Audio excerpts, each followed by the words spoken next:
That's what we have to do to get back in here, and we'll give you some rest.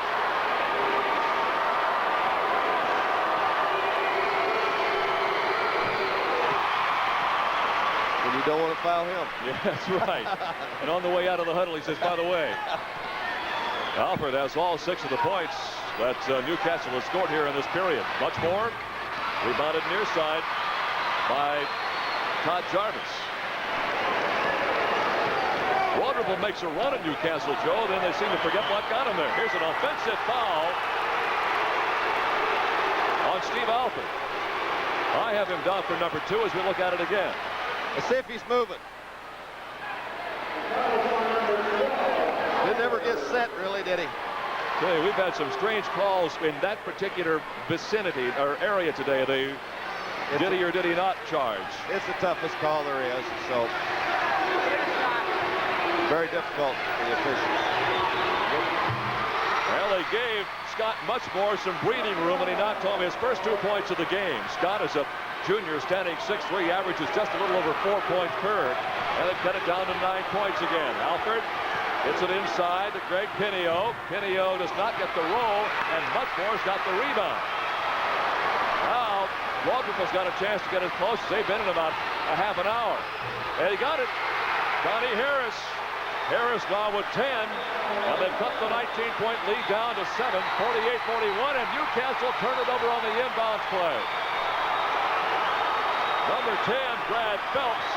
Apparently, Joe stepped on the baseline trying to throw the ball in. And the Rockets have it again. He was trying to throw it to Todd Jarvis, who was also going to take the ball out of bounds. So that little miscue gives the ball back to Broadville again, and the Newcastle Trojan fans here in mass have got some things to think about. Alford kicks it away. Out of bounds to Broadville.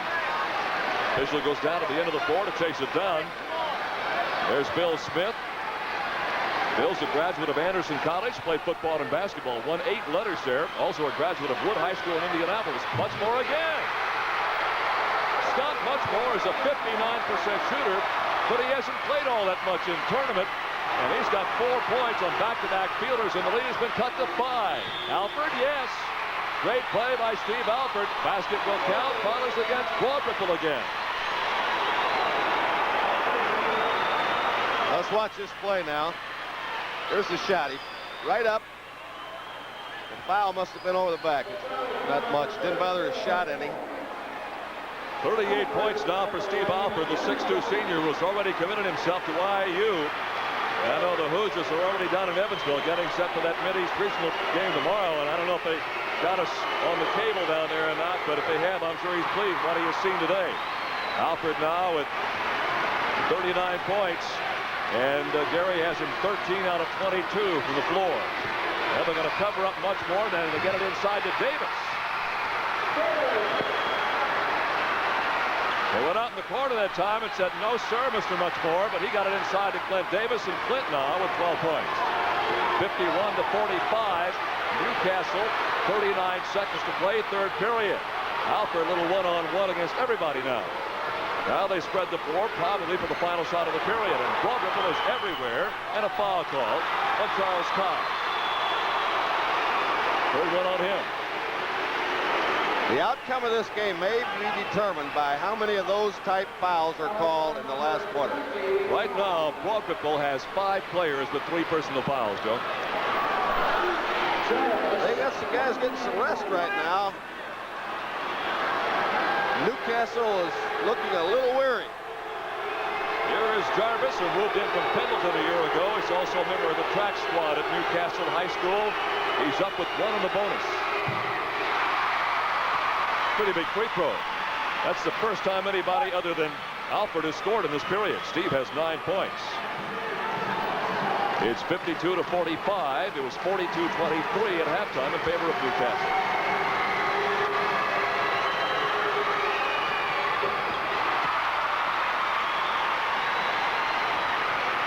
Trojans kick the lead back up to 8 again at 53-45.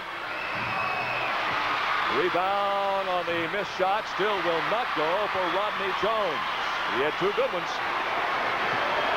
15 seconds to play, third quarter. Newcastle all of a sudden finding itself in a basketball game after being up by 19. 6 seconds and 5. Oh, he's still get a 5-second call. He did. That's the second 5-second call we've had in the last couple of minutes. Alford was out of the midcourt area trying to kill the time and get the last shot away. And Broad Ripple playing good defense, wouldn't give him any breathing room. Now they've got 3 seconds to get a shot away. They get it up court to Muchmore. There's the shot. It is no good. And that's the end of 3 periods. Still the ball game. Newcastle 53, Broad Ripple 45. Fieldhouse on the campus of Butler University in Indianapolis. This is Jerry Baker along with Butler head basketball coach Joe Sexton. We're going to the fourth period, 53-45 Newcastle. Joe, I just discovered in totaling up the scoring through 3 quarters, only 3 players from Newcastle have scored. Alford with 39, Kavaleski with 8, Jarvis with 6. I think somebody's going to have to help Alford out in this last quarter because the Rockets have become awfully aggressive on defense. The man that's guarding Alford is getting good help. So I think he's going to have to get some help from some of his teammates. At least, you know, a few buckets. Take some of the pressure off of him. Troy Pitts leads Broad Ripple in scoring with 18 points. So we'll jump it up again. Shooting unofficially. 18 of 57 for Broad Ripple, a very meager 32%. Newcastle hitting 19 of 35 for 54%. Rebounds 34-24 in favor of Newcastle. Turnovers, Newcastle 15. And only 5 for the Broad Ripple Rockets today. The officials have been busy mopping up perspiration all over the floor all day long. It's a little warm in here, and it's also a game where nobody's had a chance to cool down. If you're on the floor, you're going full steam. Fourth period tap controlled by the Broad Ripple Rockets. And with the ball is Muchmore, he had an awfully important role to play in that third period. He had a couple of buckets from right there. Here we come near side now to Jones. I'll make it Bland. Dennis Bland.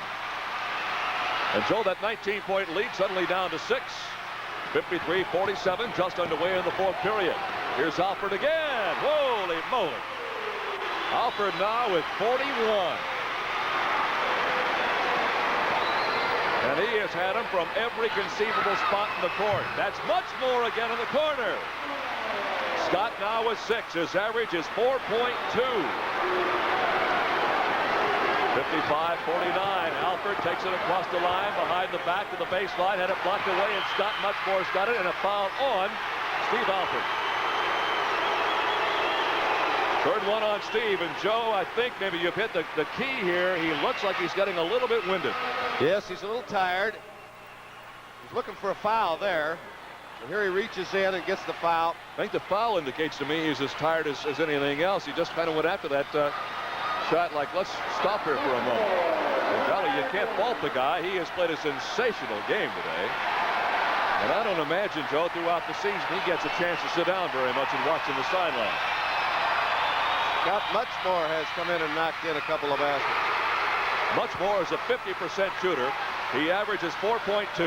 He has 7 points today, and every one of those 7 points have been crucial ones in the second half of play. He's not a starter.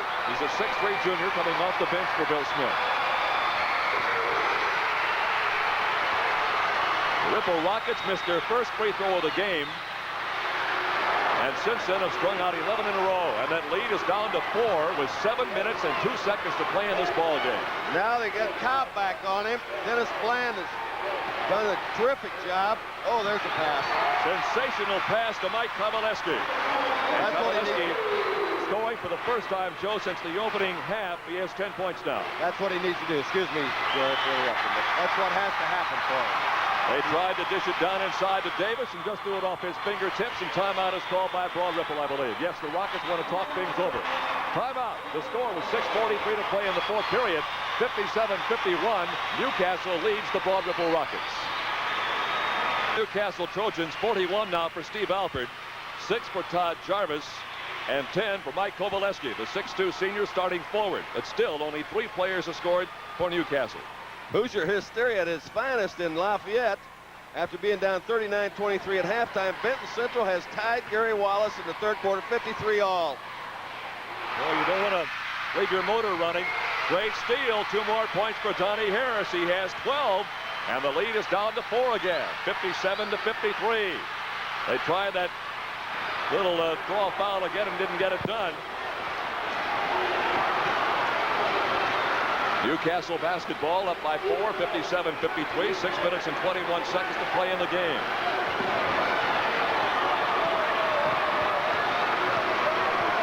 This is Jarvis in the middle. Alford couldn't get it. Got his own rebound and got pounded. And the foul is against number 42, Clint Davis, and that's only the first on Clint.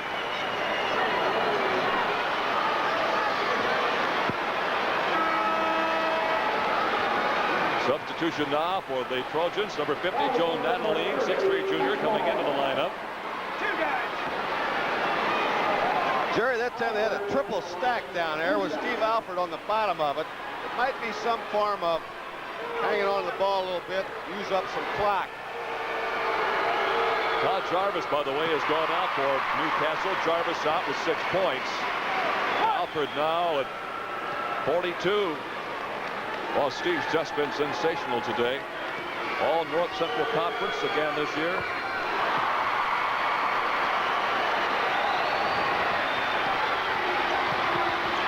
"15 points, 15 consecutive free throws. Pinio getting his 4th foul.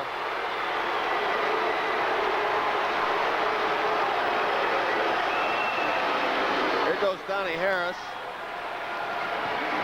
We can't see the foul. It had to be down low.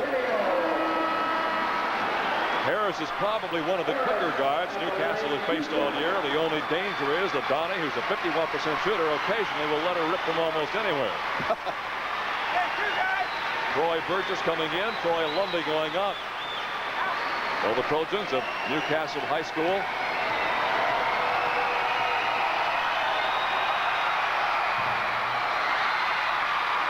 Harris missing. He's a 74% free throw shooter. Oh, he bricked that one.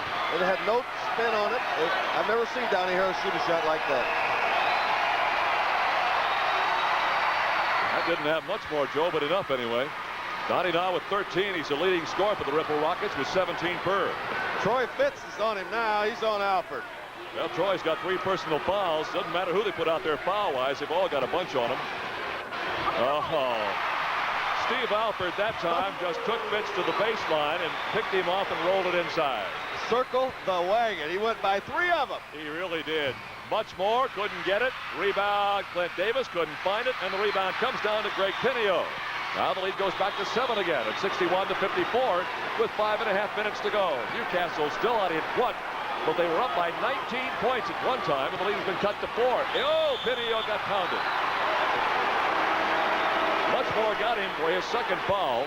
Of course, we're long since in the bonus as you look at it again. All right, here's the pass from Alford now to Pinio. Here comes Muchmore across. He said you're going to get him at the free throw line. You will not make that layup. And it looks like that's what Newcastle's looking to do. Spread it out. Give it to the open guy at the basket. Gave one to Kovaleski earlier. Now he gives one to Pinio. Broadrip, on the other hand, defensively is playing in very hard man-to-man. The others are looking in the zone and ready to dive after Steve Alford whenever he gets close to him. They look to 2-time him. Pinio has just become the 4th player to score for Newcastle this afternoon. Prior to that point, Alford, Jarvis, and Kovaleski had done all the work.